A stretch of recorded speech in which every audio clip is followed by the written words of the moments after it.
What would you do if the biggest mistake of your career went viral in just minutes?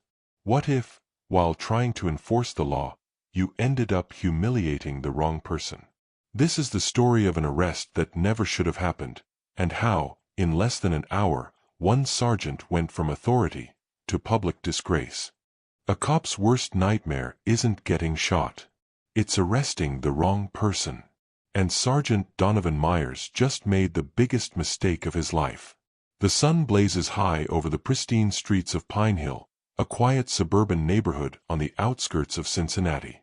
Neatly trimmed hedges, peaceful sidewalks, early joggers gliding past like clockwork.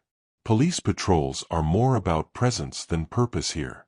Donovan Myers cruises slowly, one hand on the wheel, the other resting lazily on the radio. Over 2 decades in the force, and he believes he's seen it all. Or at least, that's what he tells himself. He has a reputation: tough, direct, no nonsense. He trusts his instincts. And in his eyes, certain people in certain places always deserve a second look. Then he sees her. A black woman, mid-40s. Strong posture, confident stride. Earbuds in, steady pace, in her own world.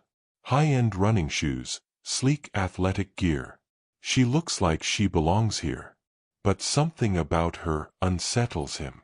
Maybe it's that she doesn't glance his way. Most people at least acknowledge a patrol car. She doesn't.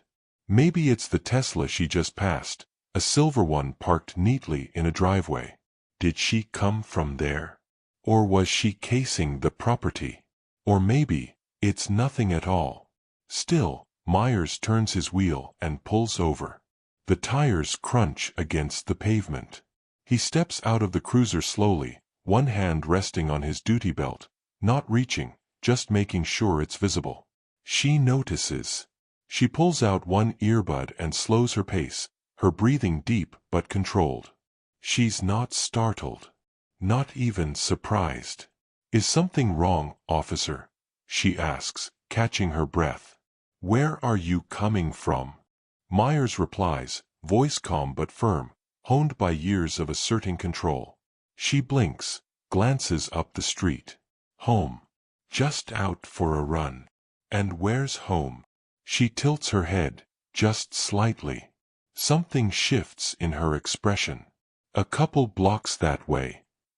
"You got ID on you?" There it is. The shift. Her shoulders tighten just a little. The easy, casual energy from before, gone. For what? Myers lifts his chin slightly, watching her closely. He doesn't like being questioned. Just need to make sure everything checks out. She exhales sharply, hands on her hips. "You pulled over a woman jogging in broad daylight because you think I'm a threat?" He doesn't say yes. But he doesn't say no either. She lets out a short laugh and reaches for her phone. "You know what? Let's call someone who actually enforces the law the right way." Myers steps forward, not aggressive, but deliberate. "Ma'am, I'm not going to ask again. Show me some ID." Her fingers tighten on her phone. And in Myers' mind, the situation has escalated. He doesn't realize it yet, but he's just crossed the point of no return. The street is quiet. The only sounds are rustling leaves and distant traffic. But for Leah Monroe, the world has narrowed to the man in front of her. The officer too close. His presence pressing down on her like a weight. She knows this script. Knows how it plays out. But she also knows her rights. "I'm not required to carry ID while jogging," she says evenly. Myers shifts slightly. "Oh yeah. Yeah." Her voice remains calm. But he doesn't hear reason, he hears defiance. He glances around. The street is mostly empty. A few windows shut. A neighbor or two watching discreetly. No one stepping in. "I'm investigating suspicious activity," he says sharply. "What activity?" He pauses. Didn't expect to be challenged like this. You were running past a property with a high-value vehicle. As in, the Tesla? She asks, almost laughing. So jogging past a parked car is suspicious now? You're refusing to identify yourself, Myers presses. I'm refusing to be harassed, she counters. That word. Harassed. Myers feels his chest tighten. His authority, questioned. In daylight. In front of strangers. He steps in closer. You're resisting my investigation. Her jaw sets. I'm resisting nothing. You're abusing your badge, and you know it. Her hand twitches again toward her phone. Myers doesn't think. He reacts. He grabs her wrist. It happens fast. One moment she's standing firm. The next, her arms are yanked back, the sun catching the flash of metal. What the hell? You're under arrest for obstruction, Myers says automatically, reciting from a script. People stop. A man filming from his porch. A woman frozen on her lawn. You're making a mistake, Leah says through clenched teeth, trying to stay calm. Myers tightens the cuffs, ignoring the eyes on him. You should have cooperated. She exhales through her nose. Heart pounding, but voice steady. You don't even know who I am. He doesn't care. But he should. Because his entire world is about to collapse. The cold bite of steel around Leah's wrists echoes louder in her mind than any siren ever could. It's not fear that grips her. She's been through worse. It's the absurdity, the insult, the clarity that this isn't just a moment. It's a pattern. And today, it just so happens the pattern caught the wrong one. To Myers, this is routine. Another suspect subdued. No yelling. No struggle. Just control. Just protocol. But he's grown used to a world that never questions him. Where his instinct equals truth. And that world is about to end. A small cluster of neighbors begins to gather at a distance. They don't speak, not yet. A few record. A woman stands frozen on her porch, hand to her mouth. Another calls out across the street. She wasn't doing anything. Myers ignores them. He raises his radio to his mouth. Dispatch, I've got 110 to 15. Female subject, refusing to ID. Requesting transport. Leah laughs under her breath, bitter and low. You really think this is going to end in your favor? He doesn't answer. He doesn't feel like he needs to. The law is on his side. At least, that's what he's always believed. Until a different voice slices through the tension. Excuse me, officer. What's going on here? A man approaches, mid-50s, sharply dressed, calm but with presence. He's not another neighbor. He carries himself like someone who knows authority, not just observes it. He glances from Leah to the cuffs, then squarely at Myers. Sir, please step back, Myers says, firm. The man doesn't move. I asked you a question. She was being uncooperative, Myers states, tone slipping just slightly. The man raises an eyebrow. Uncooperative. Leah interjects, voice cutting through the rising tension. He stopped me while I was jogging. Asked for ID. I told him I wasn't carrying any. Now I'm in cuffs. The man turns to Myers again. You arrested her for jogging? She refused to comply with my investigation. The man's face darkens, his voice low. Is that so? Myers feels the atmosphere shift. The air grows heavy, not with danger, but with consequence. He notices how the crowd has grown, how the man in front of him isn't afraid. That subtle sense of immunity he once felt is starting to fray. Then the SUV arrives. Black. Tinted. No plates. Official. Myers doesn't need to see inside to know what it means. The door opens. Out steps Captain Elijah Hart, and the look on his face is pure fire. The murmuring crowd parts.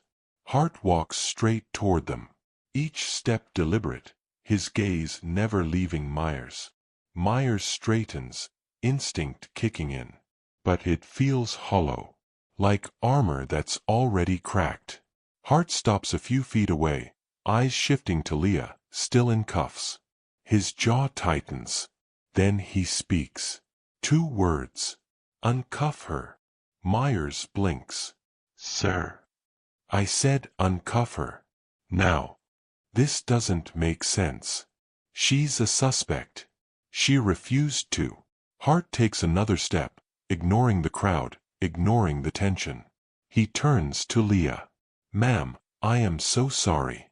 Are you hurt? Leah shakes her head. I'm fine. Myers feels his stomach begin to drop. Hart turns back to him. Do you even know who you just put in handcuffs? Silence. Myers swallows. His grip on the cuffs loosens slightly.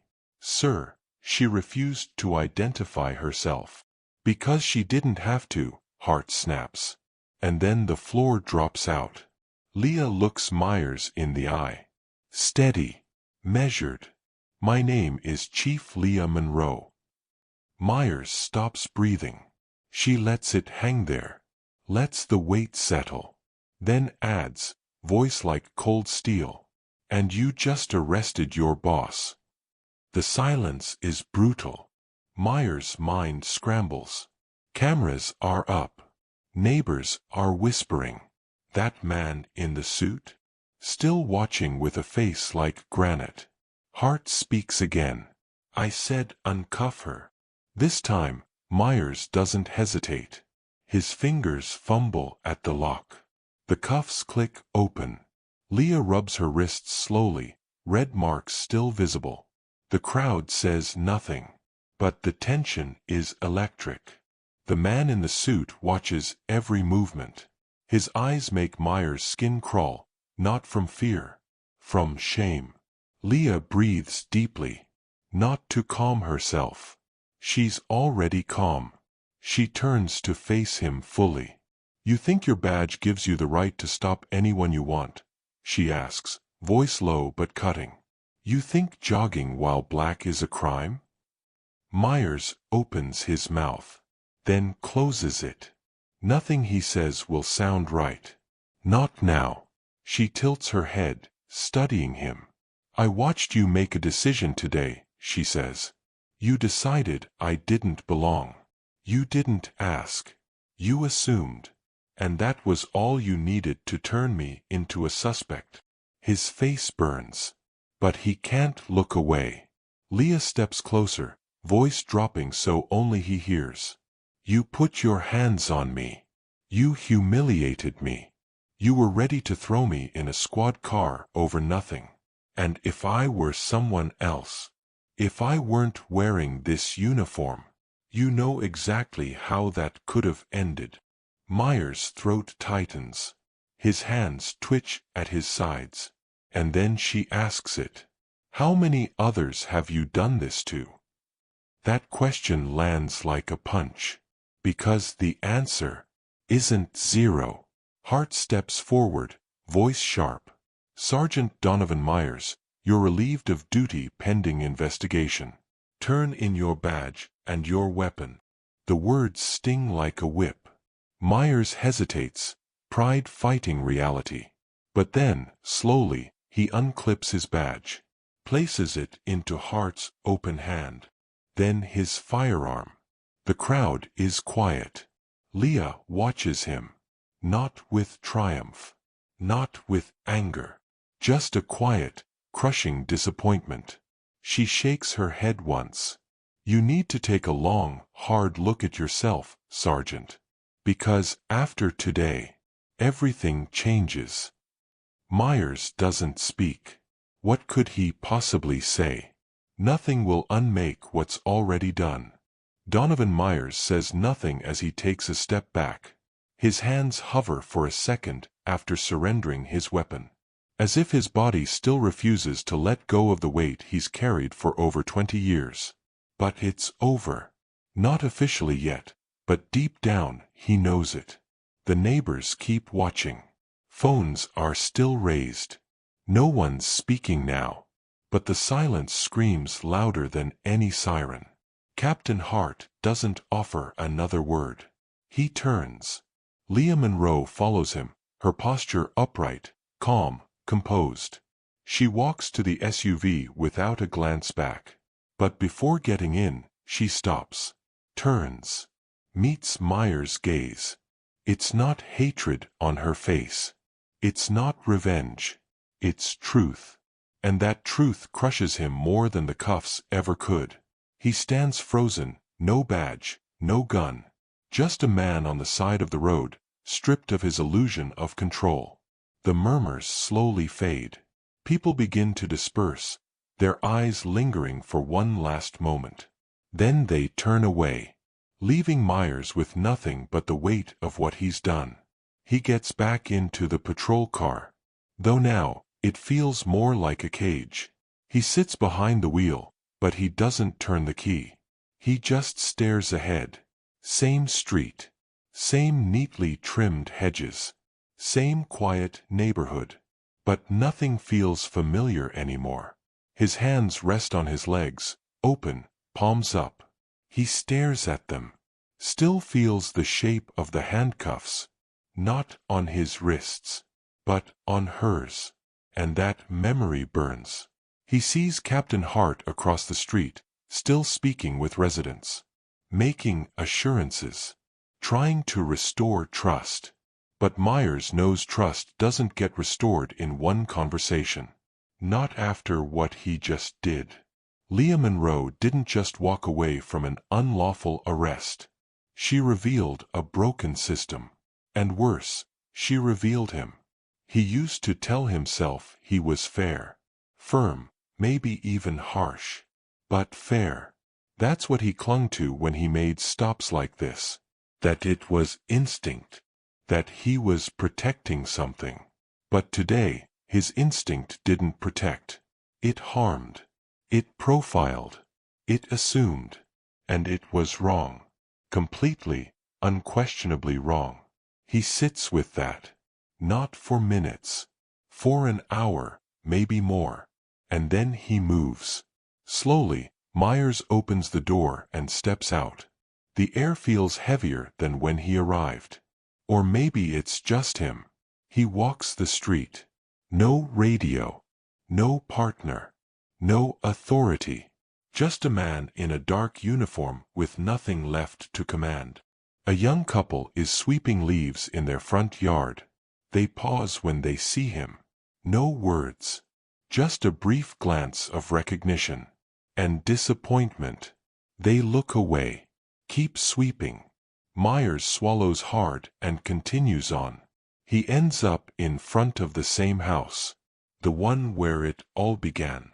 The silver Tesla is still parked in the driveway, shining under the late afternoon sun. It hasn't moved. But now, it might as well be a monument. He stands there, staring at it. Not thinking. Not planning. Just existing in the aftermath. And then the question comes. Not from outside. From within. How many times have I done this before, without knowing it? Not to someone with a badge. Not to someone protected by rank. Just to someone. Someone walking, jogging, breathing. And it guts him. He walks back to his cruiser and opens the trunk. Takes out a water bottle.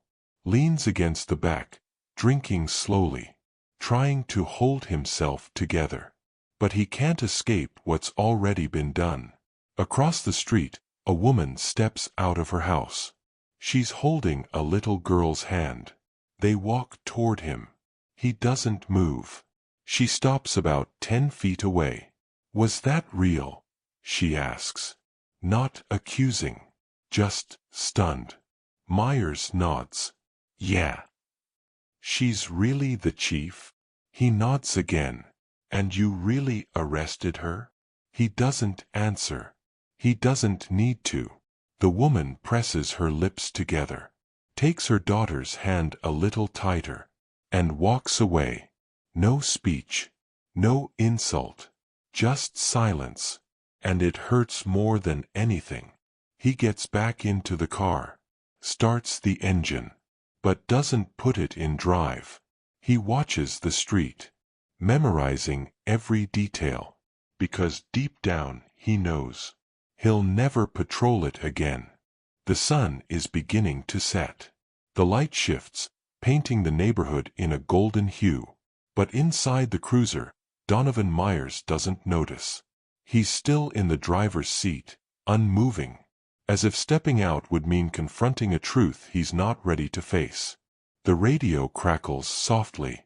Routine dispatches, minor collisions, noise complaints, but none of them mention him. No one calls to check in. The silence on the line mirrors the silence in his world now. He waits. Maybe for instructions. Maybe for something to undo what happened. But nothing comes. Finally, he moves. He gets out of the vehicle, closes the door harder than he needs to. He begins to walk down a street he's patrolled for years. But now he walks it not as an officer, just a man. No badge, no power, no shield. His steps echo more than they should, not because of the sound, but because of the weight. He passes a couple raking leaves. They look up, recognize him. They don't speak, but they pause. Their eyes say what their mouths don't. We saw. He keeps walking. Eventually, he finds himself standing in front of the house where it all began. The Tesla is still there, parked clean in the driveway. It reflects the orange sky like a mirror. But now, it might as well be a monument. Not to luxury, but to error. Myers stands there for a long time, silent, still, thinking about every face that's ever crossed his path while he wore that uniform. The ones he stopped, the ones he questioned, the ones he barely looked at because he didn't think he had to. He thinks about Leah Monroe, about the way she looked at him, not with hate, with clarity, the way she didn't scream, didn't plead, just let the truth sit in the air like smoke, unavoidable, permanent. And the question returns, this time louder. How many people have I done this to? People without cameras, people without ranks, people without anyone to step in and say, that's enough. The thought makes his stomach twist.